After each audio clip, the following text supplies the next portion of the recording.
Good morning, y'all. Let me tell y'all about last night. It's kind of a long story, but I had a good time. It's about several things that happened. So yesterday was Saturday, and I worked at JetBlue, and then I was invited to a pre-Christmas gathering with the young lady that I used to work with down here in Florida. We worked as the DMV, how to get your license. We were the examiners. I almost forgot the title. And she had been inviting me to her women's retreat since I met her, and I've never been, y'all.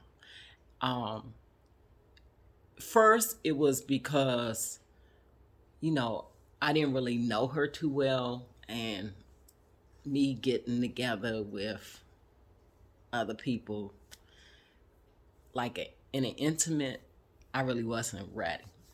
But the other times I wanted to attend, but I was working or out of town or something. So I haven't been to the retreat. So she invited me to the Christmas gathering, and it was held at a Golden Corral, which is a buffet. And you come with something red, and then you bring a gift over $20. You could bring anything, um, as long as it wasn't a candle. And so I'm giving you these details because that's part of the story. It was like, oh my goodness. So, first of all, let me say I have not been to a buffet or Golden Corral since it's probably been 2014. I'm a person that eats like a kid's Happy Meal. So, I don't have no business at no buffet. I just don't. And I cook everything I eat. I cook everything I eat. It's a rare occasion that I go out. Like if I go to a grudge race, okay, yes, I'm gonna get a sub or something like that. But generally every day, or not every day I'm not cooking, but at least once a week or whatever. You know me. Okay. So so I go to the get to the place, and it was very nice. I had a wonderful time. I'm so glad that I went. Um, I'm not certain. I'm gonna say it was more than 20 people, more than 20 ladies, and it was a nice time. And so, of course, I only knew the person who invited me and her daughter. So everybody else I didn't know, but some of these same ladies go to the retreat that I was telling you about. The retreat is really nice. I mean, it sounds really nice. I'm quite sure it's a very nice time. So I really want to attend as long as it doesn't conflict with work or anything. But I really want to go because I really had a good time. But let me tell you what happened. So we went, we said a prayer. I sat down and was talking to one lady. Then another lady came. She sat next to me, and there was another lady. That other lady sat down first. Okay, so I met a lady who was actually from Maryland, from Hyattsville, Maryland. So that was nice. And she retired and moved to Florida. And then another lady that I was talking to, she's from Savannah, Georgia. And then it was another lady there who was from Buffalo, New York. So um, we didn't really, talk. Me and the other lady talked about being retired, me from Metro and blah, blah, blah, and her from Veteran Affairs. Okay, so the young lady that was from Buffalo, New York, said that we started talking about kids, and I was telling them, my son will be 40. And then they was asking, do I have any grandkids? I was like, no, both of them have dogs. And so the lady from Buffalo, New York, she said, oh, I have 13 grandkids and two great grandkids. And me and the other lady were complimenting her when she first came in because she had a really short haircut, like what I wanted to go back to. Like it was almost like a taper, temple taper. Okay, so we were complimenting her on hairstyle and we loved it, you know. Okay, so we were generally having a conversation. They said the grace, we went and got our food, and we was just talking in general, you know. We was talking about, you know, what your siblings do when they come to your house and stuff like that, you know. And I was telling them that I had gone to my sister's house and was going in the refrigerator checking dates and stuff. And she said that she was like the sister who, you know, always, she didn't have any kids. She got one son, I believe. And she said she's always been a person that have like high-end stuff. And so her sisters would come and raid her stuff and take her stuff and stuff like that. So we really had a good conversation. We was talking about various things. Okay, so we ate, and now we were going to play this game called the White Elephant. Now, I've never heard of this game before, never played it or anything. So I was new. So, you know, you had to bring your gift. It had to be wrapped without the name on it. You know, it had to be a wrapped gift. It had to be more than $20. And it was a young lady accepting the gifts when we came, and they put them out on the table. Okay, so now it's time to play the game, White Elephant. Now, I'm going to just say the states. The lady from Buffalo, New York, the lady from Savannah, Georgia, and the lady from Hyattsville, Maryland, they all know about the game. Okay, I had no idea about the game. So they started explaining to me, but they were saying there's various ways that you could play the game. So I'm going to briefly tell you about the game. Because it has something to do with this story. So the White Elephant is, and it can be played in various ways, okay? But this is the way that they played it yesterday. Okay, everybody was given a number. My number was 21, okay? And what happens is they call number one. Whoever has number one goes up, gets a gift. You must open the gift right then and there. And then that's your gift. Okay. Now, number two has the option to either take number one's gift if they want, or they can go up and get any gift that they want and open it. You gotta open the gift, and then you take the gift. Okay. Now, you keep your gift unless someone else wants it. So I'm going to just give you an example. Okay, now it's the person who has number three. Okay, number three said that she wanted number one's gift. So she just went over there and got it. Okay, it's her gift. In replacement for number one having her gift taken, she can either take number two's gift if she wanted that, or she could go back to the table, get a gift, unwrap it, but now no one can take her gift. That is her gift. No one can take it. Okay, you got it? Got it. Okay. Miss Buffalo, Miss Buffalo, New York. She went up, got a gift, and it was some designer perfume. I'm just going to say, it was some designer perfume. And she was like, yes, she was happy, right?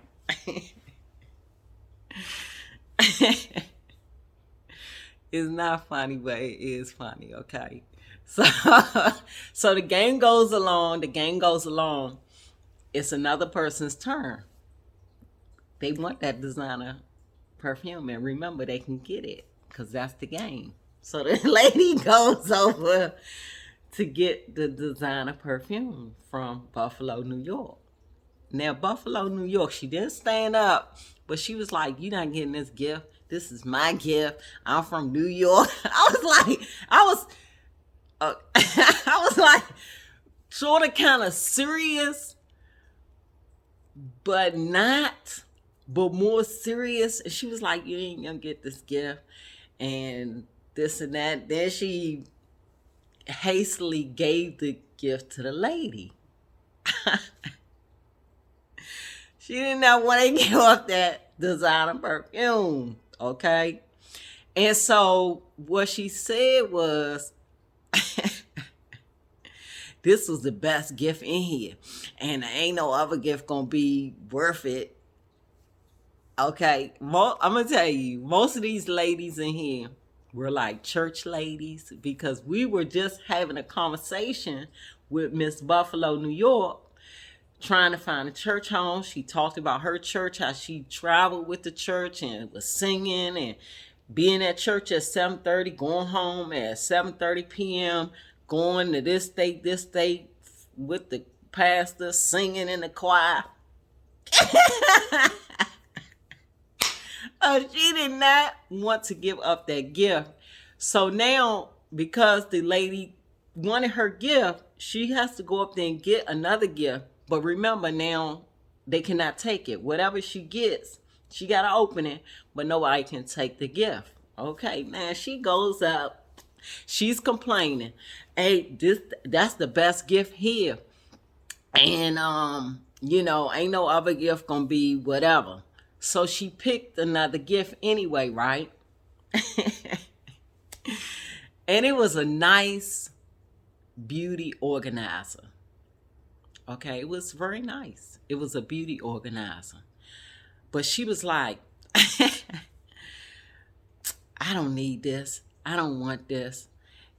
And, that last gift was the best gift. So she did end up taking the gift, going to have a seat back in her seat. But honey, 2 minutes later, I'm out of here. I'm leaving. I'm going home. And took the gift and put it back on the gift table and left. Oh my God. I was in such shock, because I'm like, what in the world? Is this the same lady was talking about the church and this and that? Even if she didn't want the gift, she could have just took the gift with a smile, re-gifted it, could have gave it to somebody on her way out. Anything but that. But let me tell you how God fixed ugly quick. So what happened there? She was upset. She put the gift back on the table and left out. Well, guess what? Missy Pooh had to come back. Why? Left her keys on the table. Oh my God. So she came in, got her keys, and then she left. Okay, so that was the first thing. I just thought that was like, and everybody else did this, the game went well. I took another lady's gift and she wasn't upset. She wasn't upset at all. Matter of fact, let me show y'all what I ended up getting. I should have had it. But I got this. Can you see it? Matches my kitchen.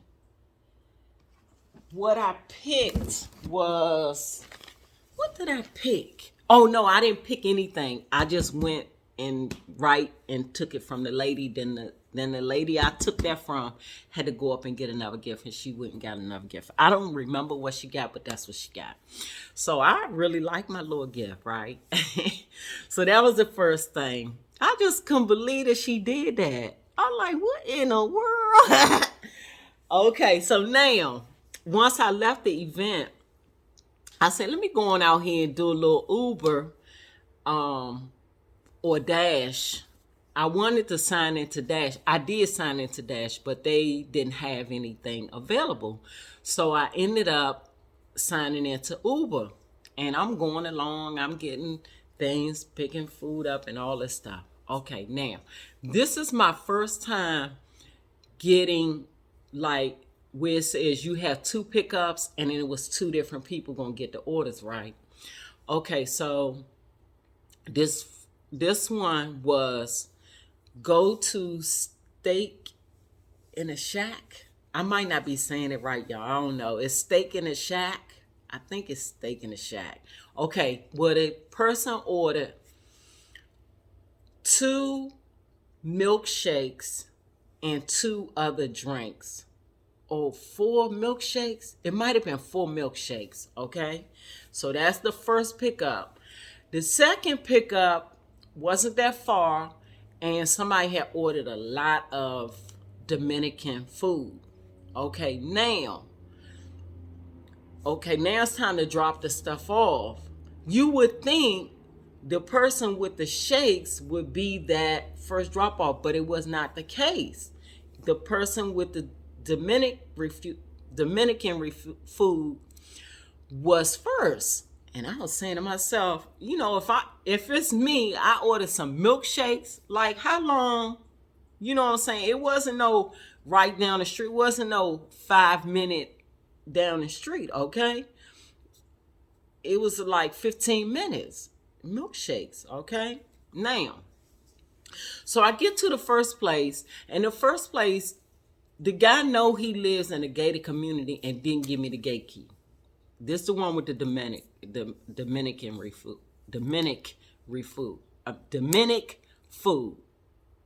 He did not give me the code. So now I'm trying to call him. He's not answering. Because I guess, I got a foreign number, but you ordered something. I think you could see me on the map. What in the world? I'm at the gate.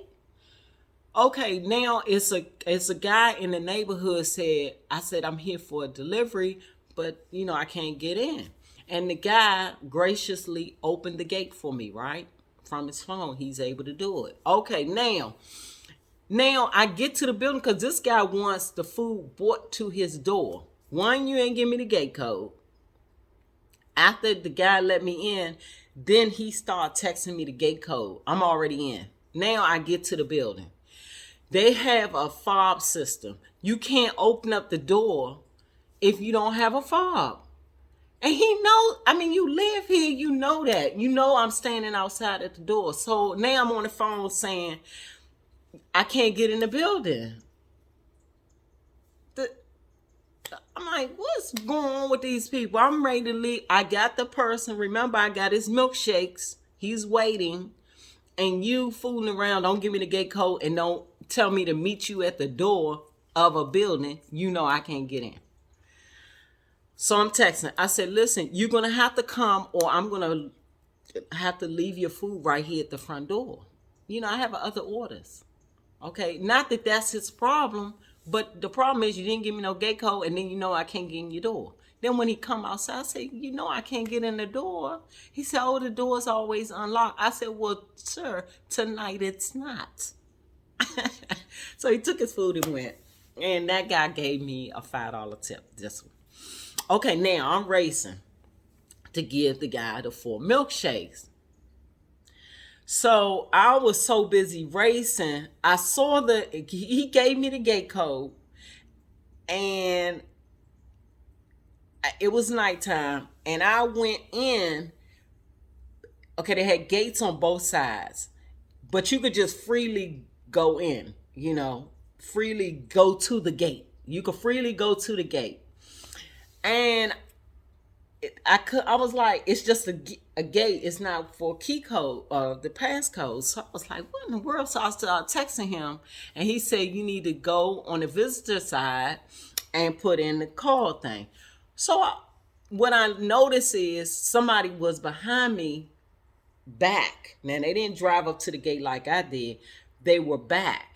And there's a little box. It was dark. They didn't have no light right there. So I done drove past the little thing where I was supposed to put the code in. Okay, I go back. I get in line. I put the code in. The guy answers the phone. Hello? I'm going to just say, Tom. Tom, I'm here with your milkshakes. Can you buzz me in? Lift the gate up. You got to this is him. You got to put the code in. I said, sir, I'm talking to you on the phone. What in the world? I'm here with your milkshakes. Buzz and open up the gate. He said, you have to put in the code. I'm like, what in the world is going on tonight? I call him. He knows he's going to have a delivery, right? I've already been texting with him. He got 4 milkshakes, more than 15 minutes old. He's fooling around with me. Then people start lining up behind me. I said, listen, there are people lined up behind me. Open the gate. He said, you have to call me and put the code in. I said, but we're on the phone right now. So I said, sir, you're going to have to hang up because people behind me. So I started texting him. What I noticed is it was the leasing office, because that allows you to just go straight in, like I said. You don't need to get in the gate. You could just go straight to the leasing office. You can also access their mailroom. So I started texting him. I said, listen, I'm going to leave your milkshakes right here at the leasing office or the mailroom. And he didn't respond. Okay, now the line is empty back at the phone. So I go back, put the code in 1, 2, 3, 4. He answers again. I said, Mr. Tom, why are you not opening the gate? He said, you got to put in the code. I said, okay, Mr. Tom, I'm going to either leave your food. He's on the thing. He's talking to me, right? I said, I'm going to either leave the food, the milkshakes in front of the leasing office, or I can leave them at the mailroom because it was open. He said, oh, I'm coming. Now, okay, he comes. He gets the milkshakes. This is my first experience on this. This delivery, I didn't know. I hadn't read that it required for Mr. Tom to give me a pen. I guess to indicate that he got his delivery. You know, me, when I saw the delivery pen, when he walked up to me, he was saying he didn't know the pin code. That's what he said to me, right? But I gave him the milkshakes because I didn't know what he was talking about. I didn't know what he was talking about. I thought he was talking about the gate. I didn't know what he was talking about. But all the time, he needed to give me that pin code to confirm the delivery. Okay, but he's saying to me that he don't know the code or something like that. Okay, so you have to confirm the delivery. Okay, I go to customer service and it's nothing on there about the code. But I was able to put that I did deliver. But it wouldn't let me close out because it's saying on the map that I have not reached the delivery point. Because remember, he wanted me to bring it through the gate and meet him at the building. But remember, because he didn't never open the gate, I never got to the delivery point. And so Uber is saying you can't close it. If you can't confirm it, you're not going to get paid for this delivery because you are not at the delivery point, which was accurate. Remember, he came out to the mailbox because he didn't open up the gate. So I'm like, what in the world? Now, he don't know the PIN code, but this is not a human I'm speaking to on the Uber Eats. It's like a bot. So what I had to do, y'all, is wait for somebody to come over there. When the gate opened, I went inside. Once I got to his apartment, then it let me say the customer didn't know the code or something. I could pick that and then close the delivery. I'm like, what in the world? That was my first time with a delivery pin. And so I've learned that I need to look at the whole thing because I had another one after that. But the guy clearly just gave me the pin, put it in, no problem. But the milkshake guy, he gave me a $2 tip, which is good for his more than 15, let's say almost 25 minutes. Because remember, I had to pick them up. I don't know. I don't think I would order no milkshakes. Now, if I live right down the street or it wasn't no other delivery prior to, I might do that. But that seems gross, but I don't know. But my night was so interesting. It was so interesting yesterday. But it was a good day. Bye, y'all.